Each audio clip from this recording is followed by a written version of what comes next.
What's good, gamers? What it do? It's your boy J-Bo, a.k.a. the Old Man Gaming Guru, coming back at you with a little something special for your minds. Yeah, let's go on a ride. Let's take a ride back. How far we going back? Way back. To the beginning of the Xbox. Well, we will see that these boys been on that bull for a long time, homie. A long time. They started off in the game not knowing what they was doing. And they still on the same thing as we speak today. See, you can't gaslight the God. I had 5 Red Ring of Death Xbox 360s. I even copped an Elite when it came out. I had an HD DVD player and I had a Zoom. Yeah, so you can't gaslight me. I saw the writing on the wall in 2009 and got up out of there. I lost friends. I lost online associates. It didn't matter to me because I was about playing games, and that's what I was going to do. So let's get into this without further ado.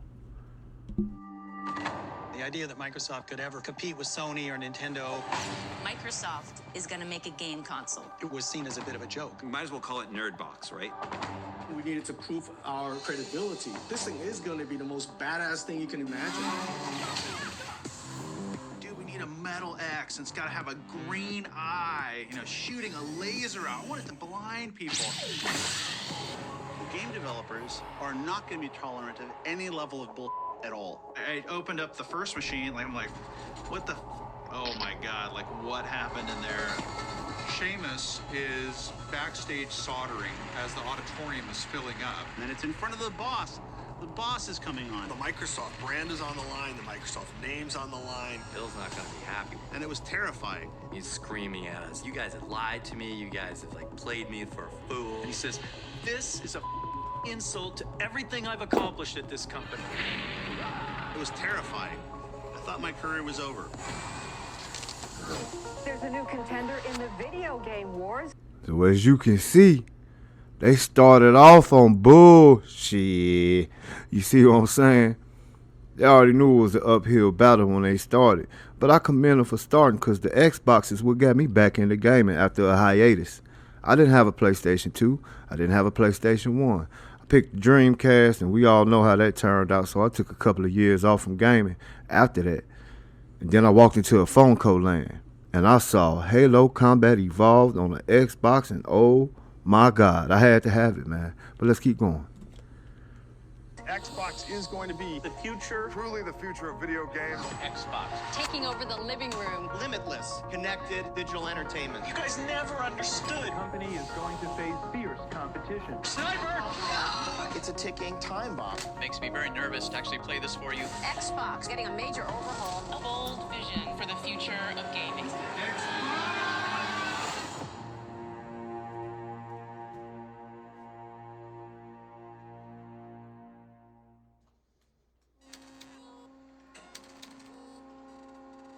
Meet the Microsoft Mouse Line.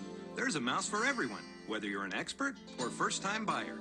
Let's start with the basics. I joined the hardware group back in 1987. I ran it for 13 years, hired 300 people into the group, and by 1999, we were doing $600 million worth of business a year.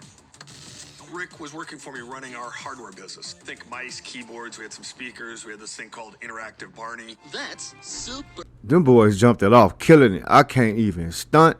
Hey, Bill Gates is a genius and a hell of a businessman. That boy came in putting feet on necks. You know what I'm saying? Xbox was a dominant force back here, man. They, with the power of Microsoft behind them, man, there wasn't no stopping them. Them boys was taking over at this time. But we all know that wouldn't last forever. At some point, Steve Ballmer shows up and says, Rick's going to go do this business exploration. I want you to help sort of supervise and support him. Steve Ballmer tells me that Xbox is my new job and is very convincing about it. Having been in hardware all of my career at Microsoft, I need to understand how this is going to be a good business for us. Do you ever want to make hardware? If you want to be a great software company, you have to be only a software company. You can't dabble in other things. Oh, Billy Bill knew what time it was way back then. You can't dabble in other things. Dabble being the key word in that statement. See, when it ain't truly your passion and it ain't your intent and it ain't the true goal, it don't never work out right, man. You got to be all in or not at all. Just like that good book say, if you're lukewarm, I'm going to spit you out. And Microsoft is being spit out of the gaming industry right now. Or should I say Xbox is being spat out of the gaming industry as we speak. Let's keep it moving. The idea of building a game console from scratch, the risk here was enormous. We really understand what it is to be gamers, but we're panicking like we have to figure out how to build the hardware. Okay, we had no idea what we were doing. None. Like, couldn't have been less qualified to build a console. Uh-oh, DEI. Microsoft was doing DEI way back then. Nah, let's keep it moving though. Everything about making a console is hard, including taking an upfront loss on the hardware. Sony, Sega, Nintendo, they design their own hardware, they manufacture it themselves, and they sell it at a loss and make a profit on games. And that's how the business model works.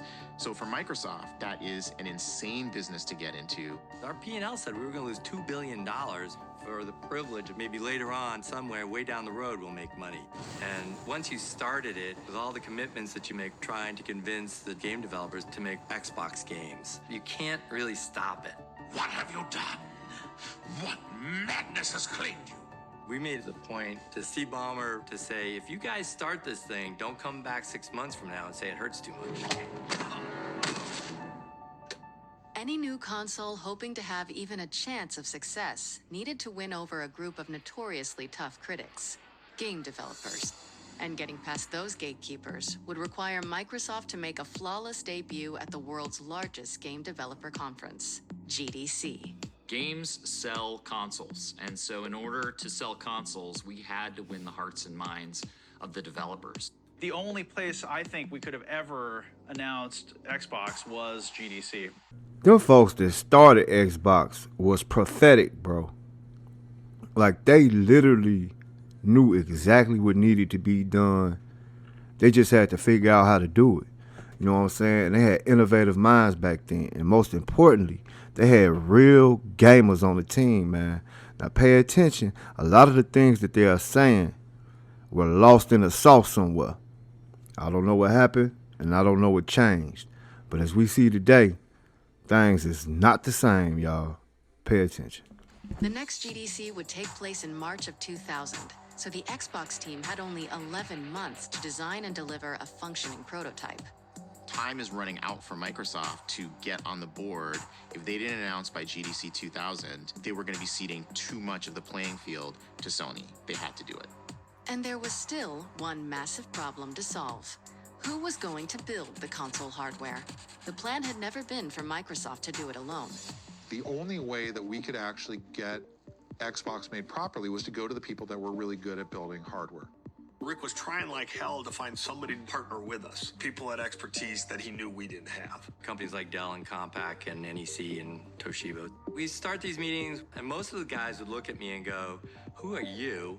And should I believe you or not? And I'm like, no, really, we're going to do this. And the OEMs all, laughed in his face. Like, we understand enough about the console business. Again, something that holds true till this day. But we hearing all of these rumors and leaks that Microsoft is planning on going down the OEM road again. I don't know what they thinking. Ain't nothing changed. But the players in the game. The game ain't changed at all. So y'all be prepared to spend $900 plus on OEM, Windows / Steam, Xbox.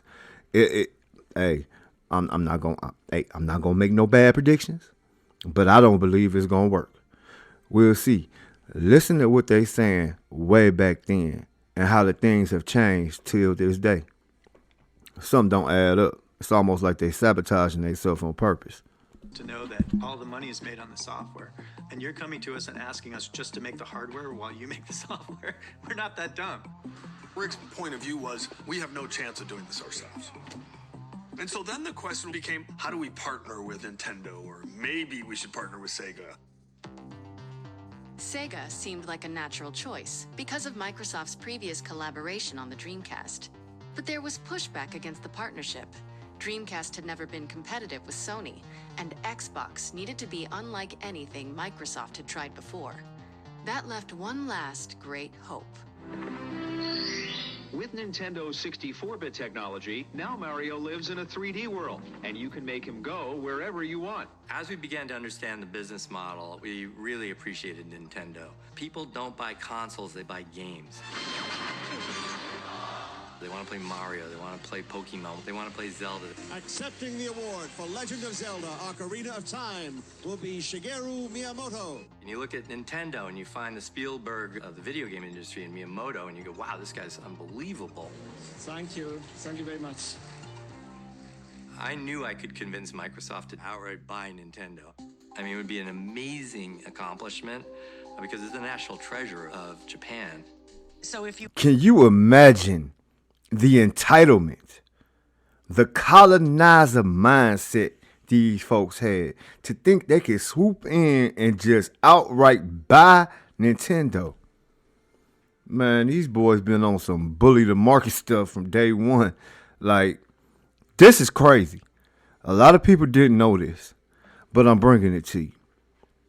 Now you can understand a little bit as to why you see the East versus West dynamic growing and growing. And the East is on a revenge arc. Why? Because the West, Microsoft, was disrespectful AF when they came in the game, man. Can you imagine somebody walking in your crib saying, let me buy up all your stuff just because, and you love and cherish everything you've ever purchased and worked hard for in your house? You would probably blow them out the door with the double barrel. But let's keep it moving. Buy Nintendo, you get credibility in the Japanese market. You maybe even get Miyamoto. Was there a way to make that happen? Because that would give us instant credibility. If Microsoft were to acquire Nintendo, they would have gotten two things. One was the hardware, and second is a massive games portfolio. From Rick's point of view, if you could acquire Nintendo, you would immediately have access to the best game library in the world, full stop. So I made an introduction to the people that ran Nintendo of America, told them what we were interested in, and then we made a trip to Kyoto. And who do you think you are barging into my office? But I could tell from the first meeting that there wasn't a chance this was going to happen. They were highly skeptical. Guards! They were like not even remotely interested in selling the business. I never got past square one on trying to acquire them. That to me is the pivotal point for Xbox. Oh my gosh, we're actually going to do this ourselves. And that scared the crap out of us. Oh my gosh, we're not going to be able to just buy our way into the industry. Man, do that sound familiar? ABK, ZeniMax. Ain't nothing changed about their mindset. The plan was always to monopolize and buy up and bully ball everybody up out the game so they could be the only one standing. If this ain't a telltale sign of the mindset that these folks got at Microsoft, I don't know what else is, man. Let's keep it moving, bro. Because once it became a do-it-ourselves project, now the Microsoft brand is on the line, the Microsoft name's on the line, it's going to be big and public. We're going to have to do a lot of things new. We're going to do hardware at scale. We are no longer in the Microsoft playbook. An unprecedented challenge called for some change-ups and new additions to the team. Ted, Nat, and Otto left for other pursuits, while Thompson brought on someone new. Someone known within Microsoft for delivering complex projects against impossible deadlines. One day, this guy comes into my office and he sits down and I'm like, who are you? And he says, I'm Jay Allen. I said, who's Jay Allen? And he looks at me like, everybody knows who I am, right? We're really on the cusp of this digital entertainment revolution. So while for 25 years now, Microsoft prided itself on making the world more productive. Now our challenge is to blend that with making the world less productive. You got to be an OG Xbox fan to recognize this face right here, man. This dude was like the Nostradamus of gaming, bro. He was so ahead of the curve, man. They finna get into it a little bit and let you see exactly what I mean. He was seen as a futurist that had a lot of credibility internally at Microsoft. You know, the famous internet memo. He sent Bill Gates this memo that basically said, hey, Bill, we gotta wake up because this thing called the internet is coming, and it is going to transform commerce, it's gonna transform society, and it's going to be powered by broadband connections. And so we made a huge, bold bet by putting a broadband connection in the back of the Xbox. Everybody thought we were nuts. You have to remember, back in 1999, less than 5% of the US households even had broadband. But I remember Jay saying, we're gonna bet on the future, not against it. He had a vision for where online gaming could go and what Xbox could become. And Bill paid attention to Jay. Well, it's very hip to be on the internet right now. With the right team together, Xbox needed the right operating system, and that was a little tricky. And political. It's just amazing how popular PCs are. Windows had been the catalyst for Microsoft's meteoric rise. Games, word processors, calculators, calendars, all running faster than ever. If that ain't the PC master race's argument till this day, every time they in trouble, PCs are so popular. PCs are becoming so popular. Everyone has one. It can not only do gaming, it could do so much more.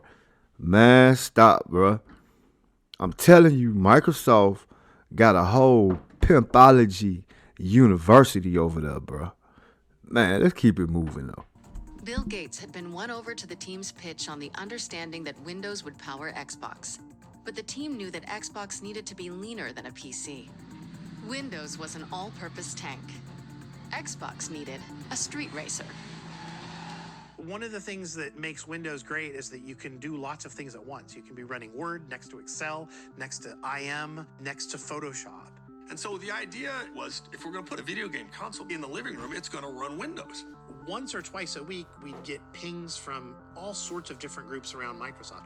Office was kind of the notorious one, saying, hey, I hear we're doing a console. I hear it's going to run Windows.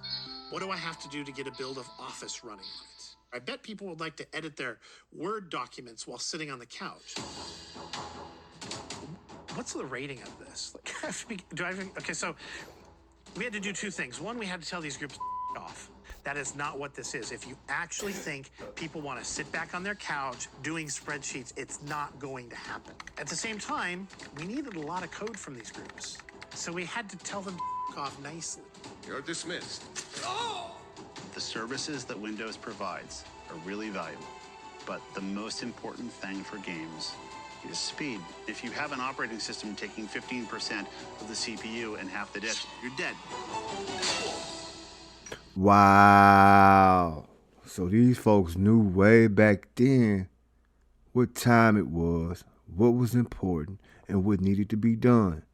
Did they keep these folks around the Xbox or what? I don't understand what the hell happened, bro. Like, y'all had the mindset. Y'all had the trajectory correct. When and where, and most importantly, how in the hell did y'all fall off the rails, man? I'm going to leave it right there for y'all, man. Just to give you a little insight at how Xbox got into the position that they are in today. I may continue this series. If you like to watch the whole documentary, it's about 4 hours long. It's over on Xbox's YouTube channel, man. Check it out. Old Man Gamer Guru just dropping a couple of jewels on y'all, man. Y'all enjoy the rest of y'all day and get some gaming in, bruh. Like, share, and subscribe if you dig in the content. Old Man Gamer Guru out.